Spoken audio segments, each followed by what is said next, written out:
folks. Johnny Compton from the Aim and Skill Company here in Hillbilly Caviar Studios. You're watching Guitar Tales with Dave Cohn. All Dave, all day. Get you some.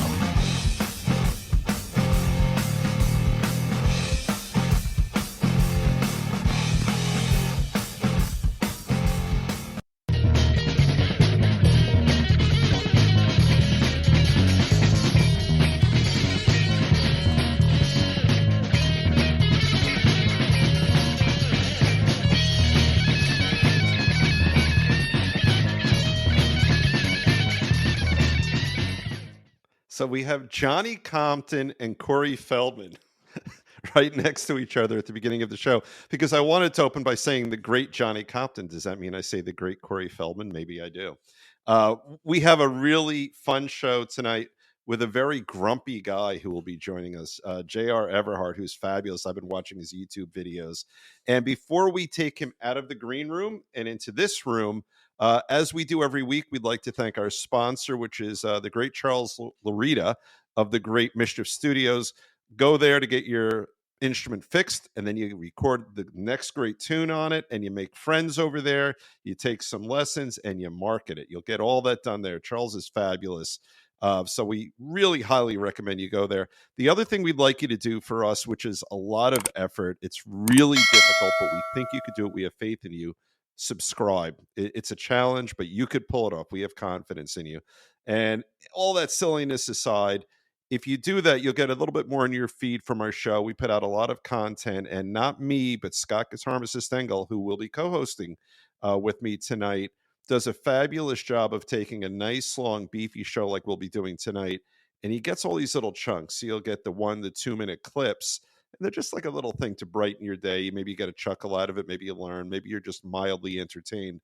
If you subscribe to the show, like just by hitting that, and we have the icon there, you can take your phone. We have the QR code there. It'll end up in your feed a little more often, and you can watch us. It helps us get the word out. It helps us get great guests like JR, because we have JR tonight because he started watching the show about a year or two ago. So it also helps us to get better content. So with that being said, we're pulling 2 people into the studio, and JR Everhart, thank you for joining us. Thanks, Dave. Thanks for having me. You know, it's funny. Scott was chatting with us earlier, and he's hopping in the studio soon, I believe. We already did a show because it's just people who love music talking. And then Scott did the right thing. He shut us up. He said, that's a show. And we always like to keep it organic. You may talk now. There we go. That's right. That's right. Welcome to the party, Scott. Hey, kids. That's right.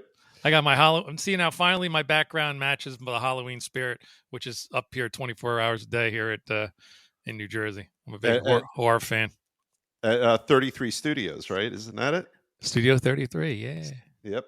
Broadcasting through Noise Network Studios. As much as I love the Hillbilly Caviar Studios name, I can't use Johnny's. Yeah. So before we get to JR, I started to tell Scott something, and he shut me up. I was one night in my life a sound man. I was in 10th grade, right before Scott and I started a band together, and I was the guitar player for a punk band, Bloody Smegma. And that always gets everybody's attention. Yeah. And I later became real family-oriented band, right? Exactly. And I wasn't in the band yet. They had me do sound. They were playing at Trenton State College, and they were so bad that someone shut the power on them. And I was in 10th grade, and I was trying to chat it up with a college woman. And I told her that I went to Goucher College, not knowing it's an all-girls school. And that's about as successful as I was that night. So nice. Yeah. That's still rock and roll. It's still rock and roll. I don't know if they were rock and roll. My first day with the band, I said, let's tune up, guys. And they said, we don't do that. Nice. Which is why Scott and I ended up together. Anyway, enough about me and us. You do amazing stuff. I was watching your YouTube videos. You are an artist when it comes to sound. And because you've been in the business, I think, for 3 decades now, you put out these really cool videos. And a lot of them are, this is what grinds my gears. And I love that. This week, we're just going to talk about things that grind my gears in the music business. And then once you get over sort of that really cool catchphrase, which I think might wasn't that Family Guy, I Family think. Guy? Yeah, I love Family Guy. Yeah. But you end up giving really helpful information, helpful advice. I heard you talking about how and when for bands should practice depending upon skill level. So my first question for you is, what got you into giving these really cool little tasty videos? What got you started with that? COVID. COVID was kind of like the abyss of boredom, and I was just starting to dabble with TikTok a little bit, and really enjoyed the different types of content on there. Was starting to, the longer you're on there, the more the AI algorithms will start be to your interests. So I started getting some videos from other production people all over the world, and bands and the whole, because there's a ton of bands on TikTok. And I was like, Right. man, I got all this downtime because I mean, literally for the first months, after we had the first shutdown, I did absolutely nothing, and I was just losing. Thankfully out here in West Virginia, I have a nice, 3-acre property, and there's stuff to do around the yard. But in March, there's not a lot to do outside, So Yeah. I just started this, just putting rants, out of frustration on TikTok, and kind of coined the stereotype that every sound guy is. So I did the grumpy sound guy thing, thinking that if you look at that hashtag, there's probably like 19 bazillion guys out there calling themselves the grumpy sound guy, and it turned out it really wasn't. And I was like, oh well, wow, that's kind of interesting, and I've always sort of had a marketing mind about myself. I mean, I run my own business, so I do pay a marketing consultants to help me out, especially since this online content has taken off. But it really just came out of, here's just a long list of like, kind of taking that Lewis Black approach, to just ranting about the music business. Guitar players that turn up after sound check. Yeah, right. Venues that are like the size of a cigar 8-piece horn band and then complain about volume all night, all the things that we deal with in middle market. Because really, middle market is, the awareness that I'm trying to bring to my content is that middle market really represents the predominant amount of music in our country. There's probably, for every national event that happens in a major city, there's probably playing acoustic all the way up to 10-piece horn bands all around town. Right. Sure. So, and I think that a lot of cover bands don't realize just how big of a role the middle market plays in the music scene. So just kind of playing off all that kind of stuff, and then started the YouTube channel. Really is more of an educational thing. Like I was goofing off on TikTok, sharing it on Facebook, which Facebook is kind of where most of my fun, at least the organic stuff. Right. So I started the YouTube channel like, well, here's how you do in-ear monitors. Here's how you do this. Here's how you do that. Even got on the console a couple times and did some live stuff where I was showing how my start scene is set up, and things like that. And then those were really long videos. And then as I started to bring the marketing guys in with me, that down and really get serious about 6 months ago, about really trying to do something with the grumpy sound guy, persona, because everywhere I go, that's what everybody wants to talk about.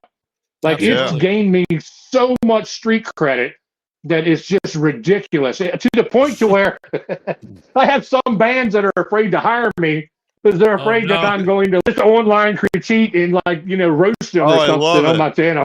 I had a band like 3 weeks ago that was like, their sound guy bailed out at the last minute, and it was the last day of the month that I had open, and I was actually going to have the night off, and he called, and he's a buddy, and you know how it goes. So I went and did the gig, and he was like, man, when the singers found out that you were going to be running sound, they were like, man, we really got to run.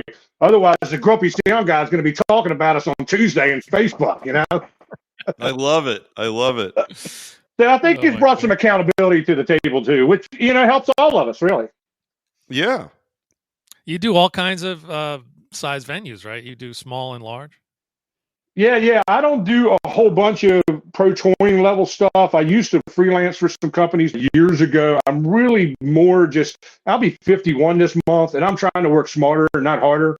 I'm fighting feverishly to stay small. I have a mobile stage, and we have a very middle of the road, middle market, audio and lighting setup. We're really good at like wine festivals, brewery festivals, beer truck festivals, that middle market community concert series kind of stuff. We have a house at CLP Audio.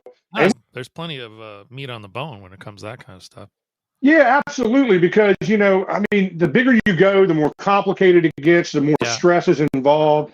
In the pro touring companies I've worked for in the past, I'm still really good friends with the owners of those companies. And their life is just on 11 all the time, and I just don't have a desire to be at that stress level and have, an army of employees to keep up with and an admin staff. And a buddy of mine's company in Frederick just moved into a new warehouse, so it's just, the numbers look great coming in, but there's a lot of overhead, and I'm not taking anything away from them. But it's not a pathway that I want to be on at this stage in my life. No, that makes sense. Yeah. So I have my first question about what you do then. So my favorite watering hole, 5 miles from where we are right now, they bring in really great little bands. Like I saw a couple of kids. We're old enough to call them that. They were probably 30. Right. Just a young kid and probably his girlfriend, great singer, great guitar player. It's a bar where you want to be talking at the bar. And they didn't have a sound person. It was just the two of them, their kids. Right. But what do you do with the bands to sort of create the vibe where people can enjoy the music? But there's so many venues I'll go to where it's not a place where we're looking at the band. We're having dinner. Or, like, let's try to get a table as far as we can from the band, that kind of venue. Sure. How do you take the temperature of the room, and do you ever have to fight with the band, to make sure that they're at a reasonable level? He never fights with the band. I was just talking about this today in my reels and my shorts. Because this whole the shorts are just about, here's just a list of stuff that pisses me off, And one of them is, these venues like you're describing where the band is kind of an afterthought, It's not a purpose-built venue where you're like a theater where the stage is the center of the attention of the room. The room is positioned to put you looking at the stage. It's really going to depend on the drummer and the guitar player. If those guys can behave and really keep it under control, then what I typically do in that environment is mix smarter, not harder, so I'm not going to put more in the sound system that needs to be in there. So I may only put single 18 subs in, maybe only one single 18 sub, and just put a little bit of kick in there for presence, maybe the bass or the left hand of the keyboard in there just for presence. Obviously, if you have a keyboard player, they're going to depend on the system, so you got to have them in the mix. Obviously, the vocals. But if the drums and the guitar get a little loud, I just pull them out of the mix and mix around that. So from the audience perspective, it just sounds like it's all even, when really the only thing in the sound system or an acoustic guitar that's a direct input instrument, I might put an overhead over the drums just to catch a little overall zone miking kind of thing. But a lot of times I don't even do that. It's really like kick and maybe floor tom. The snare is always going to pop, even if you're a light hitter. I usually tell venues like that, book acoustic acts or acoustic, sort of videos if you want the audience to be able to have conversation level background music, which is basically what that is. Then don't put a 4-piece rock band in there that's known for, playing Slayer and Megadeth. You know what I'm saying? Yeah, put a band in there that's right. And it's all about adjusting your expectations of what your live music sits you. And that's something that a lot of bar owners really don't take time to think about.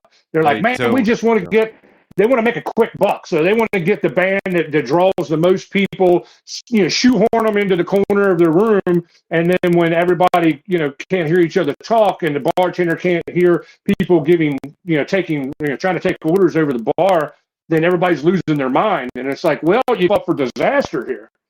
Because, That's exactly right. Yep. Drums is an instrument you literally have to hit with a piece of lumber. you know? Yeah. Yeah. So Yeah. it's going to be loud, you know?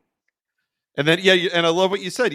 So you've got the drums, and say 80% of the drumming sound will be, just drum to air, right? But then you have to get everyone around them, and you have to build around them, and that's a hard task, especially if someone decides to put a drum kit in a venue where it's background music. That's got to be hellish for you.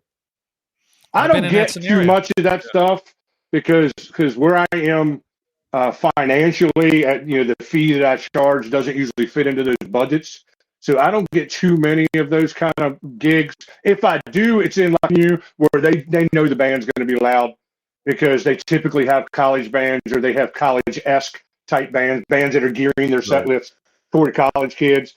So that's usually not so much of a problem. I think of a club in Frederick called Bushwallers that I mix at 2 or 3 times a year. It's about the size of a shoebox, but every set is a different crowd because in downtown Frederick, people bar, so the first set you have like crowd A, the band takes a break, the room clears out and a whole other crowd comes in, so they're charging at the door each one of those, sets. So they're actually capitalizing on the fact that people really aren't going to stay more than 40 or 50 minutes in the room because there's plenty of people coming in to replace them.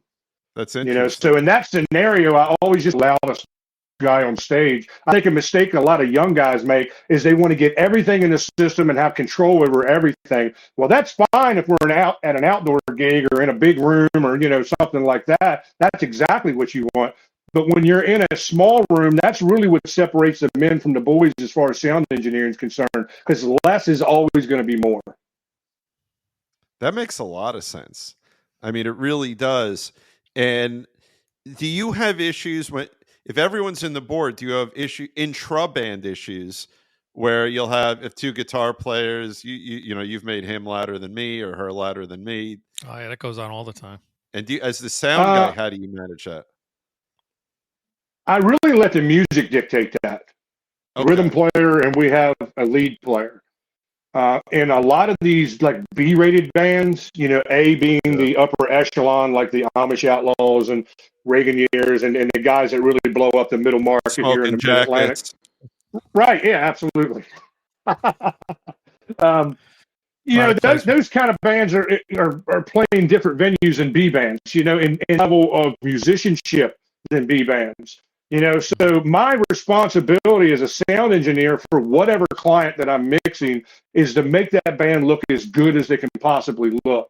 So if I have somebody in the band who's maybe not quite that great of a guitar player or that great of a whatever fill in the blank backup singer, I'm going to do my best to hide them in the mix. When it's all done and over with, when their fans are telling them how great they sounded, they're never going to know that they weren't in the mix. All they're going to know is, hey, we sounded great, man. This guy really is got it going on. And really, all I did was just try to remove the stuff that wasn't correct and mix for the music and not for the egos on stage. Right. So he virtually removed one of the members of the band. I try to keep them in as much as possible. When they're playing their parts right, hey, I want them there. I'm very, very dialed into that. I want to give everybody their fair shake. That's smart. That's smart. Yeah. I'm not trying to rob anybody of their spotlight, Yeah. No, it makes perfect sense. But if you're playing the song in the wrong key, by getting you out of the way until you figure out that, hey, you need to play this in a different key. Instead of these go to 11, these go to 0. Well. By the way, that was my dirty little trick because I'm a crappy guitar player, and that's not fake humility. I am, but in one of my bands, I couldn't play one of the leads, and we had a better guitar player, so I would actually shut my volume and pretend. And I was at peace with that. Yeah. And nobody knew. And then nowadays we got bands. Paul from Big Bang, him and I have these conversations all the time. Some of these bands really it's just karaoke. They're tracking everything, and the guitars are, they got a wireless pack with no batteries in it. And that sort of thing. And they're just kind of like doing a little dance routine, and everything sounds like the record. We have a whole show lined up. We'll be talking about that with him. Yeah. AI and different things are kind of ruining music a little bit. Yeah. Sure. Now, do you get involved with the rigs that the guitar players and the bass players have, or is that sort of just them when you're doing it? It depends on who they are. If it's someone that I'm personal friends with, and they because I know that's kind of a sacred thing for. I'm a drummer, so I really don't want anybody messing with my kit unless there's someone I respect, and I'm saying, hey, what do you think about this? Or I'm having a problem with this. Can I get your sounding board kind of thing? And I get that quite a bit, but I'm not trying to weave my way into being ultra controlling over what I mix a whole lot of guitar players that have horrible tone and don't care. Yeah. This is what their fans have come to know them as. And I may make a small suggestion here or there the first couple times we play together. But if I feel like those suggestions are falling on deaf ears, I'm trying to make money. You know what I'm saying? I'm not going to offend this guy and come off like, dude, you're just not listening. It's horrible. That's not going to get me anywhere. This is what this guy brings to the table. This is what their fans have gotten used to hearing. This is their sound.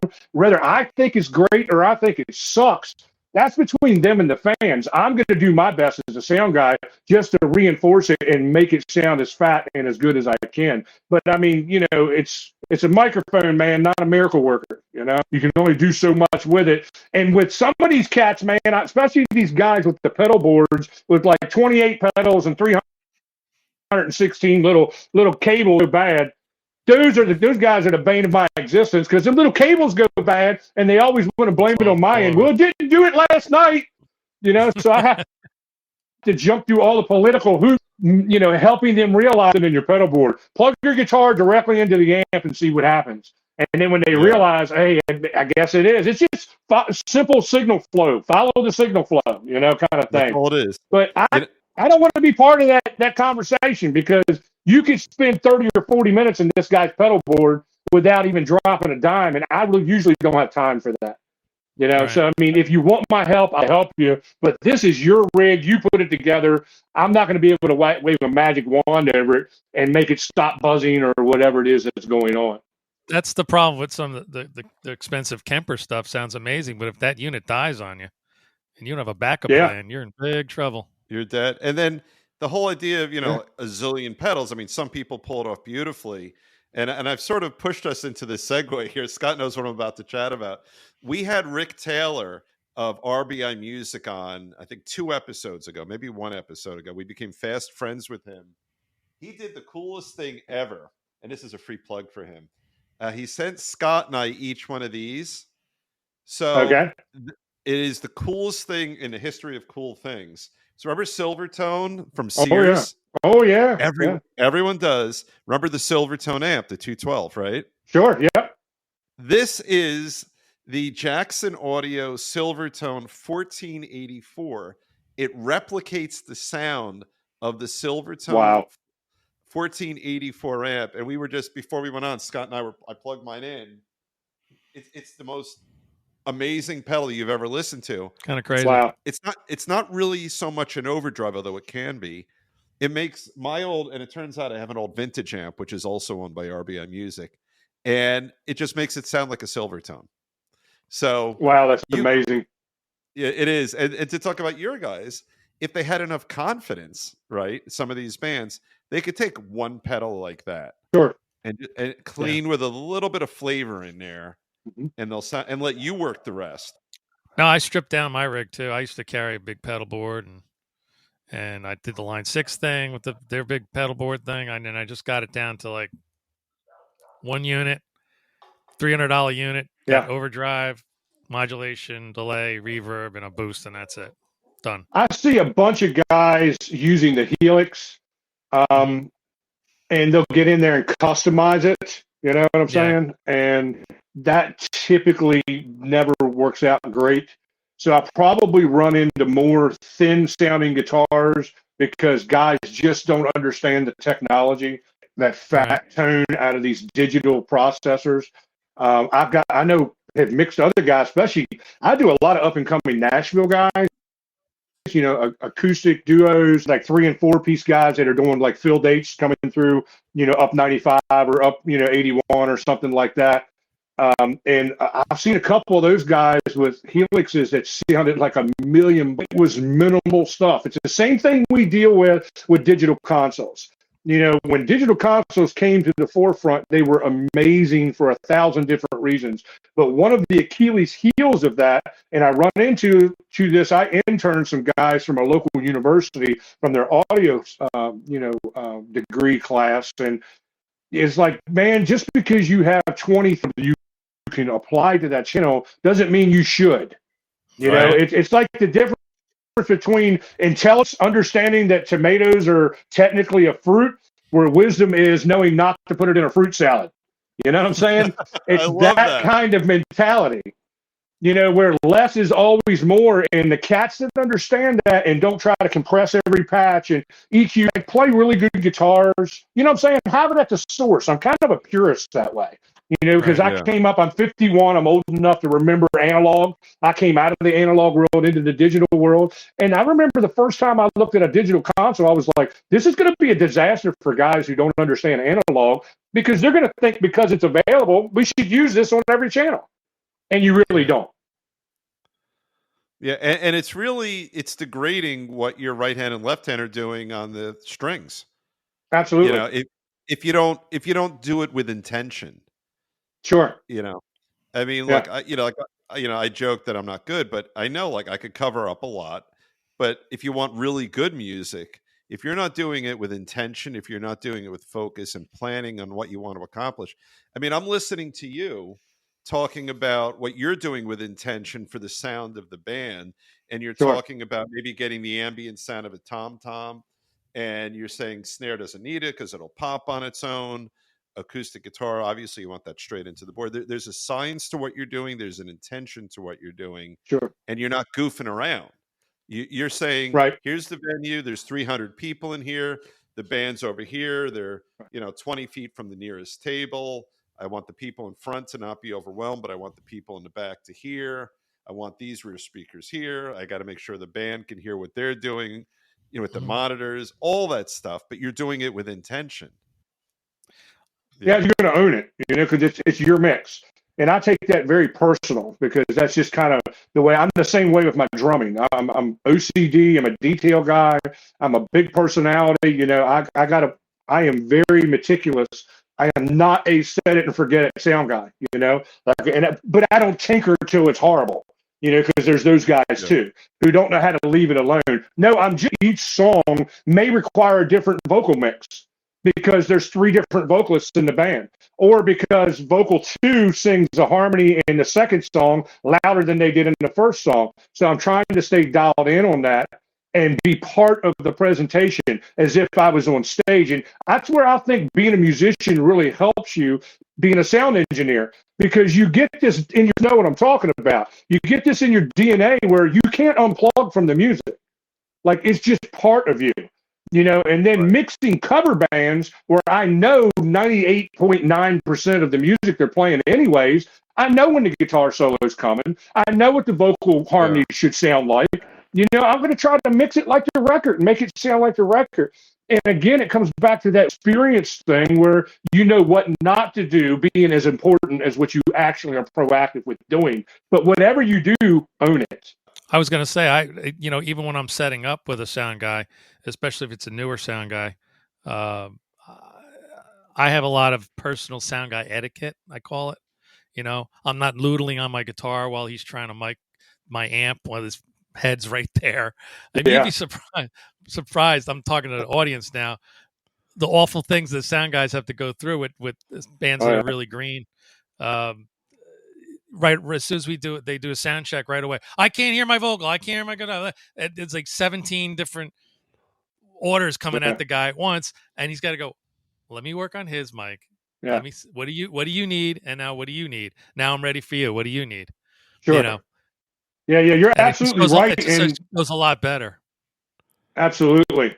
And when you're in a middle market situation where 9 times out of 10, you're mixing monitors from front of house.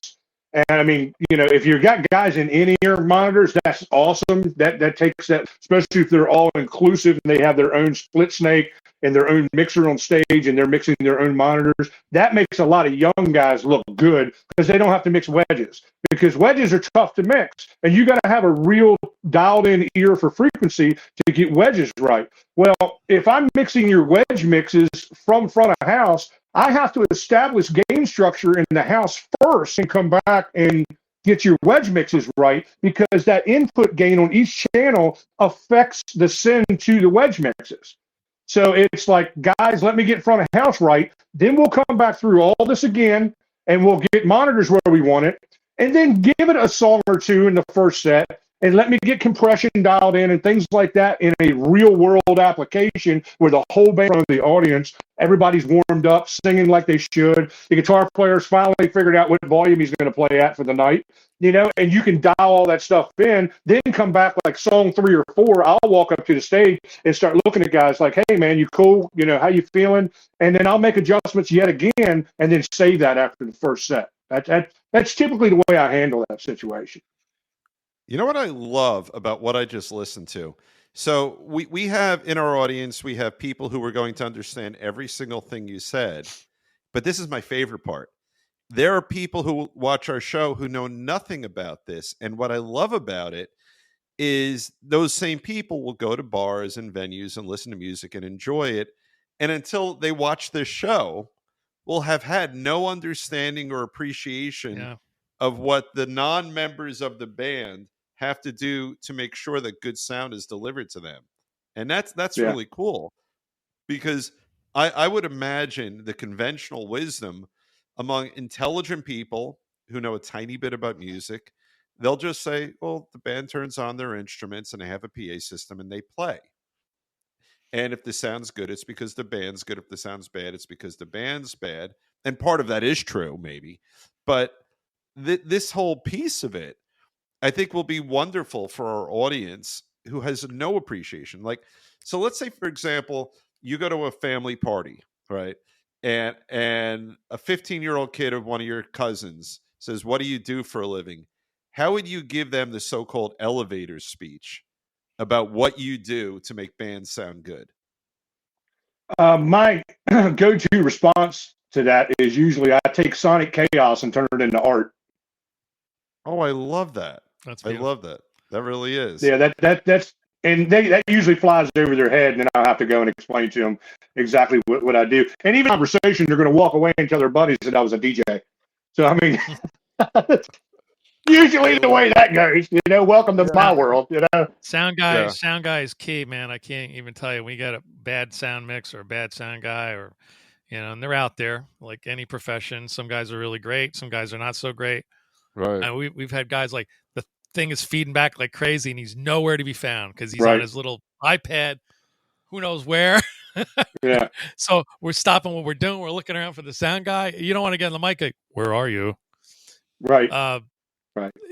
But it can make or break your band experience and you put you in the zone or take you out of the zone. Yeah.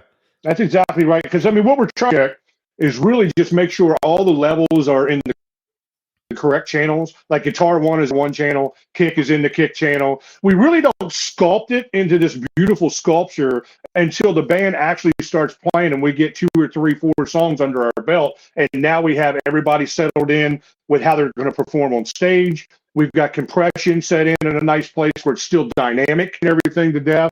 My favorite thing and the bane of my existence is Karens who come up to you like 8 bars into the first song, like, I can't hear the vocals. I'm like, yeah, neither can working on it. You know, can you give me a second or two here? I mean, they only gave us 30 minutes to do a 90-minute setup, you know, so it was throw and go. I call it combat audio.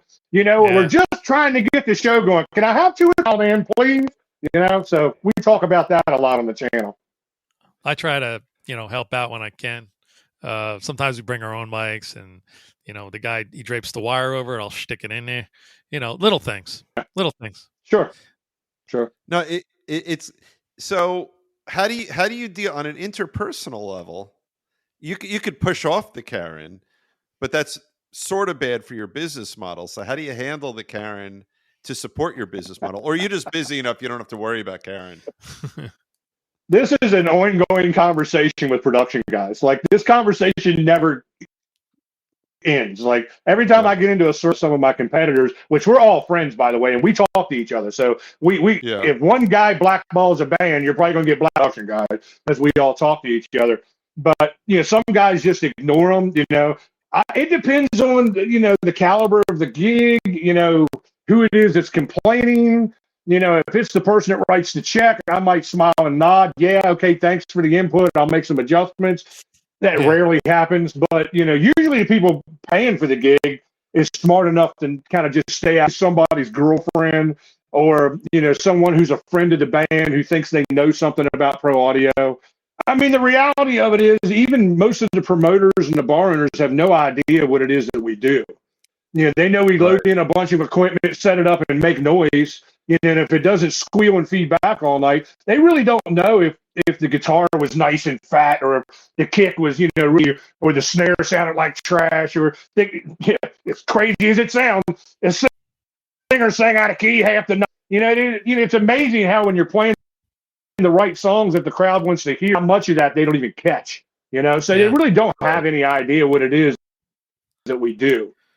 So I just try to be decent, but man, there's been times where I've been like, you need to go from me before I have somebody throw you out of here. I'm trying to work. Looking out for your equipment. How many people come up and put a beer on the monitor, or the guitar player's got his foot on your gear. Yeah. Sure. Or they're kicking over suds, and they don't put anything on their amp. All right. Sure. Their pedal board. Sure. And you can put a do not put drinks here on the subs, and that drinks all night. Karen puts the drink on there every time. Absolutely. And grabs the tambourine off the stage. My favorite line is I'll ask them what they do for a living. And, I had one lady say, she's like, well, I'm a bus driver. It was a drummer's girlfriend at a gig. And she wanted the drums to be louder, to be stellar. And I was not going to jack with it no matter what anybody said. And ride your bus with you and tell you when to make a left turn and, how to drive the school bus and when to hit the brakes and stuff like that. Or do I follow you at work and throw rocks at you while you're mowing? Like I'll say that sometimes. And they usually don't know how to respond to that. And they'll just walk away, Yeah, that's great. That's cool. So I want to segue a little bit now.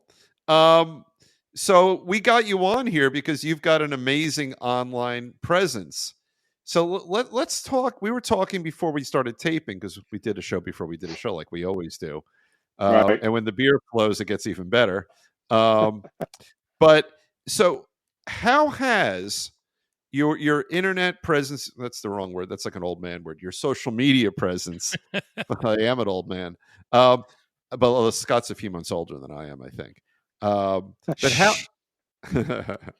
I have a young wife to offset that. That's right, we can't say it. By the way, before I'll interrupt myself, take a look at your screen right now. CLP Audio and Staging. Take your phone, take a picture of that QR code, and that is how you get to all the great stuff that JR does. But you have this fun, helpful, informative online presence. So how has that impacted upon your business model? Man, I mean, when we first started this, it was really just a joke. And within 30 days, my phone was just going nuts. I mean, Really? Absolutely bonkers. Yeah. Like we just on Facebook and Instagram, and believe me, we're not making a lot of money there, but at least we're monetized now. So we're moving in the right direction. We're probably another year and a half away from being monetized on YouTube. We really don't care that much for TikTok, even though we're dumping content there every day during the week. It just brought an awareness to my company, brought depth to people's perception of who I am, because I let them into my world and I let them into my mind and the way I think about the industry, the way I think about bands. I have always been someone who has groomed bands. I've just, for whatever reason, I've always been that guy that bands came to. A lot of it comes from my reputation as a sound engineer. Really bought me credit and earned the right to speak into their lives. And I was able to say, look, if you do this and you do this and you do this, I know these things work. I was really super blessed when I was coming up in this business in the early 90s to be around guys that were very business conscious, marketing conscious, And I learned all this stuff from, some of the guys that were getting it done the best. So nothing has really changed in how we want to present the band. What has changed is how we get that information to the people of influence. So that's basically what the whole grumpy sound guy thing did for me. It was letting people into my world that may have only worked with me once or knew that I was this great sound engineer that runs a band and they play in another band that doesn't have the budget to hire us because they're playing C rooms or whatever the case is. It just opened up all these people's perception to who I was. Like, wow, this guy's a lot deeper than what we thought he was. We just thought he was a sound engineer, and here he has all this knowledge about how to market bands and how to make a band successful. The last band was a classic rock band that was sponsored by Budweiser. I managed that band, and all the things that I tell bands today, I had put into use with that band. That band broke up 10 years ago, so go back. That band was together 7 years, so go back 17 years when we were all posted on MySpace. I was still doing all the same stuff I'm telling bands to do now. Transitions are, the importance of, song selection. Play the freaking songs right. All the simple, basic fundamentals that people miss because they get too lost in buying guitars or the whole persona. They want to be office superstar. They're really not interested in being an A band. They just want to be well, that's all stuff that, man, the culture of guys that I came up in the business with, I'm shocked at how shocked people are to hear this knowledge. Because I'm like, this is just like commonplace stuff. And I've heard it on your channel. You think it is.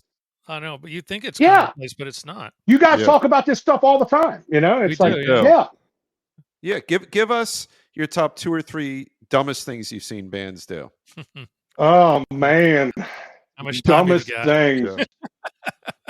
Well, the first thing would be piss off the sound engineer in the first 5 minutes in the venue. That's never going to go well.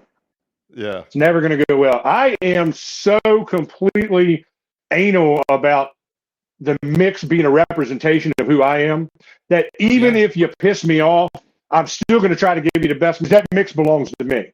That's how I view that, But really just being a complete freaking asshound, man, and, coming in and acting like a fool and act like these guys. I was just talking the other day on one of the reels about band members who claim to be sound engineers. And then they want to come in and they want to, tell me how to do my job all night. And that's only going to happen once with me. So I'll never answer the phone again. I'm crazy, screaming busy. I don't need that kind of drama. But stupid things, snorting cocaine in the bathroom and getting caught by security. I had a couple guys in a venue I was working with. That might sound really rock and roll, and all that kind of stuff. But in a venue that is a family-oriented venue where I came in and caught you guys, you were in the bathroom doing this junk, and the security happened to walk in just as it was going down. And those guys played in multiple bands that were big bands in this venue, and the owner just axed every one of the bands without question. He had a zero tolerance for that kind of stuff. And I'm like, dude, go do that stuff in a parking lot like the rest of the world. Don't bring that stuff in here and do that. Yeah. I mean, we play kid-friendly, family-friendly shows. We're not allowed to curse. And you wouldn't believe when I'm at that venue and I'm not in the band, I'm a patron, how many times they slip up. Yeah. I mean, that's not a hard rule to follow. But it does, it ain't coke, but it still pisses off the management when you say shit or F or whatever. Right. Look, man, I'm as guilty as having a trailer park mouth as everybody else is, But the thing is a radio personality buddy of mine told me one time, I'm like, dude, how do you not drop F-bombs on the radio? Because I spent some time in radio 1,000 years ago. And he was like, I just don't drop that kind of F-bombs in my personal life. He's like, when you're in the habit of not cursing, or at least using big, crazy, major curse words in your day-to-day life, you don't have to worry about slipping up on air. And it's the same way, when you're playing in a band or whatever, And I really think that makes a band look tacky. Look, I drop F-bombs like everybody else, but when you're on stage, I think you're held to a higher level of accountability. And I think it just makes you drop an F-bomb word, man. That's just my opinion. Yeah. It could sound a little pandering to the audience and a little crass. And I think these days you're not edgy because you drop an F-bomb. I mean, network television has it at this point almost, you know. So Sure. I don't think you're getting credibility, street cred with F-bombs now. I think you just look like you haven't found a more creative way to be edgy. Well, there's some songs that actually have curses in them. Right. Like Won't Sing Enemy. Yeah. Kick the living shit out of me and Worst Enemy that we play all the time. And then I get to the chorus and I go, no cursing at Martell's or whatever. and make a joke out of it. Because I'll say crap. Let them say shit. Right. The venue doesn't want you to curse into the mic. It can be a real fun game to make up other things to put in the place of curse words that really only the band will catch, you know? I mean, yeah. That's good stuff. And now give us one more. Give us another, just the stupid shit that you've seen bands do or not do. Take as long as you want. I could edit this out. I think you're gonna look like you're snappy with the answers, JR. Really? Or we keep it in because that was pretty cool. What Scott said. I think a lot of bands make mistakes by not taking what they're doing seriously. And it makes them look like an ass, you know. Like they show up late, they take forever to get set up. They want to set up there and tune their drums for 30 minutes while the dinner crowd is still there, you know, and things like that. Or there's a second stage, like I just finished a summer concert series here locally where we had a big stage, and then about 80 or 100 feet in front of us, probably about 80 feet in front of us, was an acoustic stage that played the first part of the show. And the band, this guy was playing his first set. In fact, we would do sound check during his break. He only did 2 sets. And, you know, guys would start honking on their guitars and drums, and I'd have to be like, whoa, dude, you need to pump the brakes. This guy's on stage down here, and I don't want to be disrespectful to him. I wish I had, like, some more, like, super crazy, like, people blacked out on stage, or, you know, I had one, the singer and the bass player almost got in a fist fight right at the end of the night, at the climax of the night. Like, it's assholes to elbows about 50 feet in front of the stage, and these guys are yelling at each other on stage and pushing each other. Wow. That's probably the craziest thing recently. I like that one. Yeah. I like assholes to elbows. I'm going to use that from now on. Yeah. When I talk to Johnny Compton over there in West Virginia, I'm going to drop that on him. He's going to, where'd you learn elbows to assholes? Right, by the way, do you know Johnny?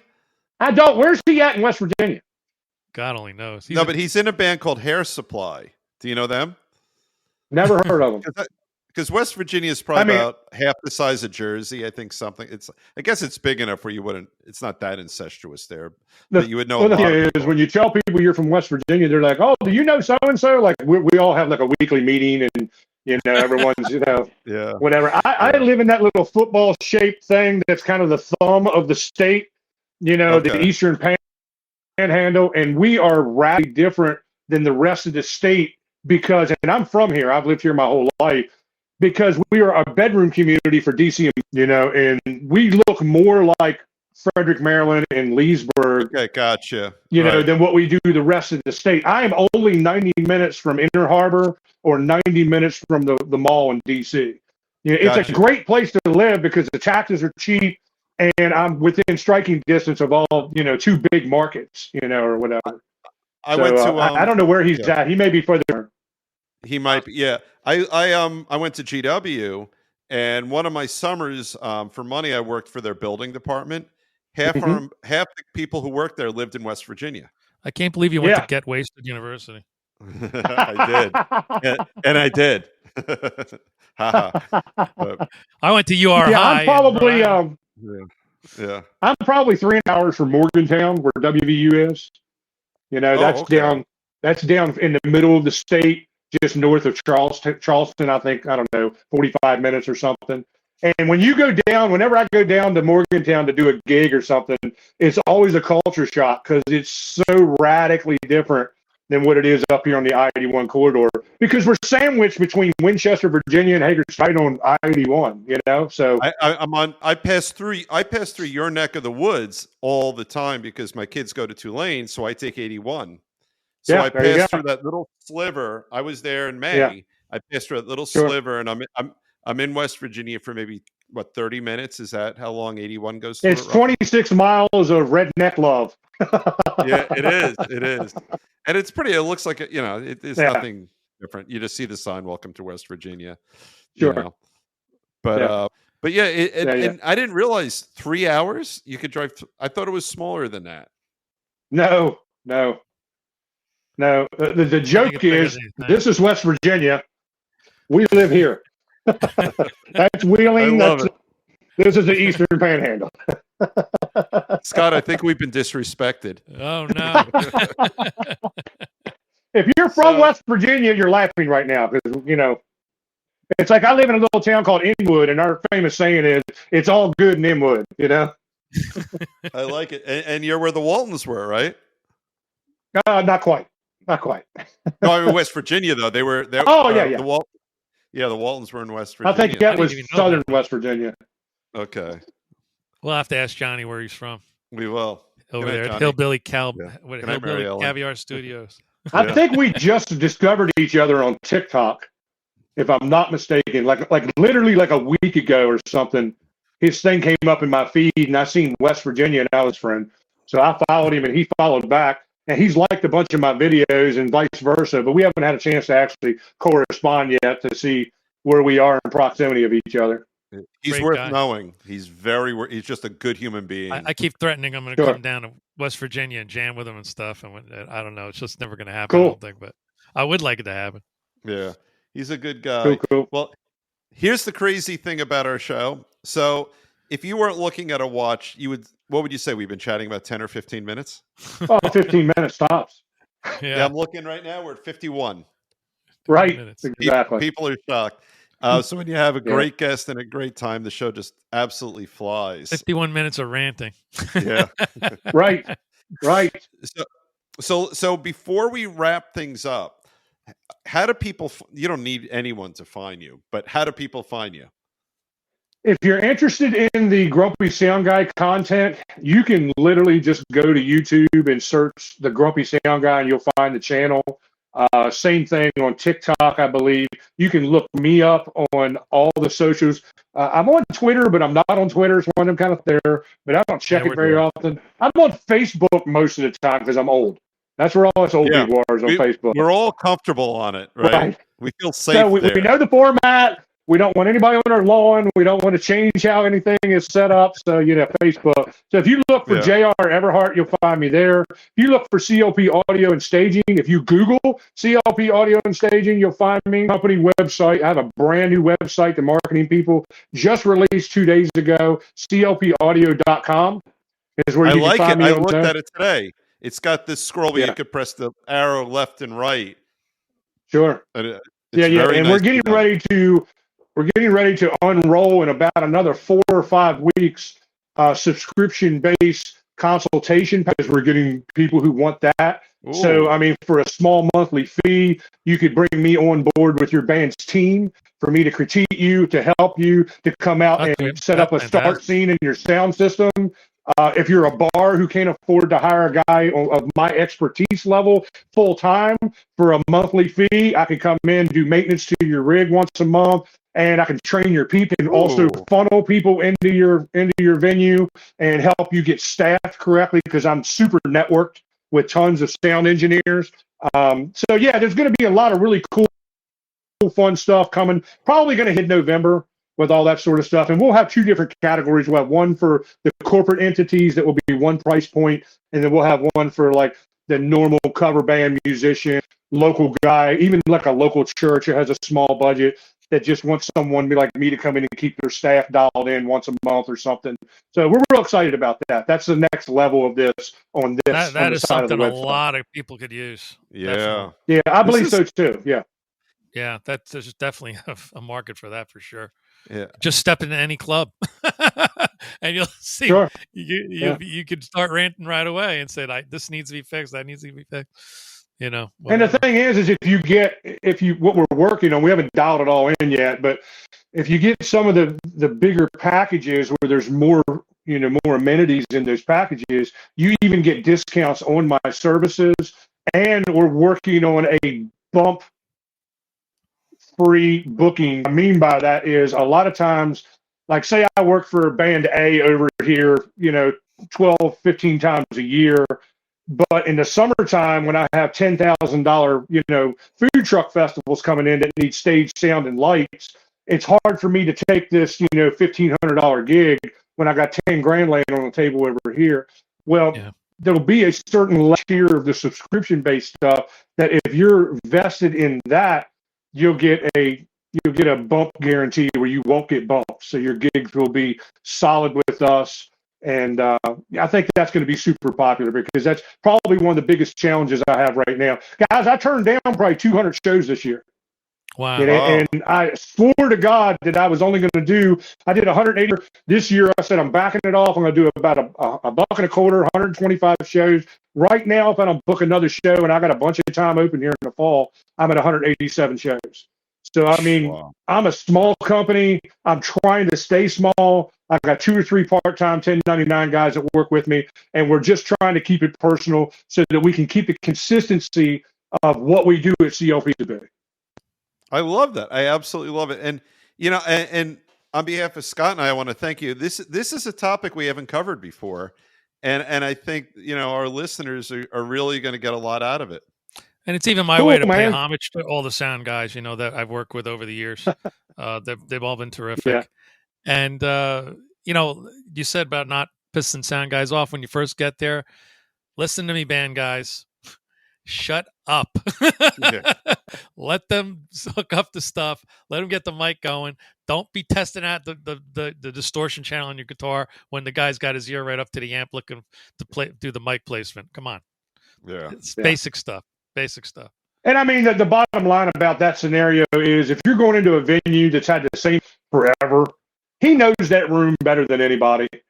Follow his lead, and I promise you your band will sound like dynamite. Yeah. Good Stone stuff. Pony, best sound in town around here. They got separate sound guys for monitoring, separate sound guys for front of house, and it always sounds amazing. It's not super loud. It just sounds really clear and crispy. You could hear everything. It's always amazing sound there. It really is. Sure. Well, this has been 5 minutes that became an hour.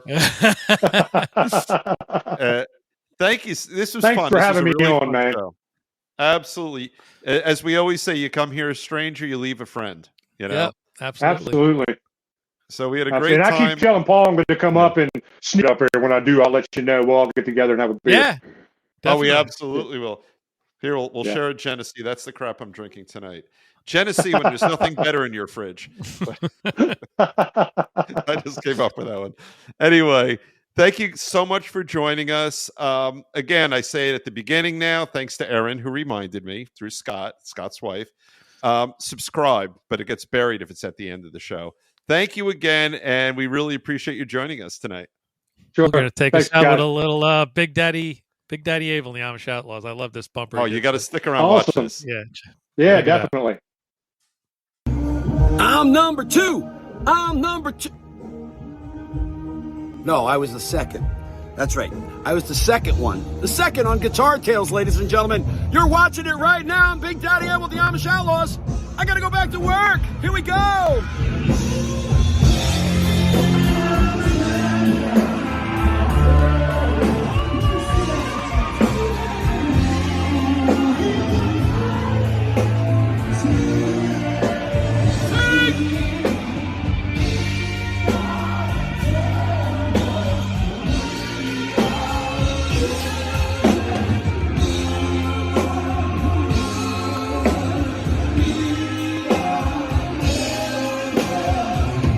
Guitar Tales, my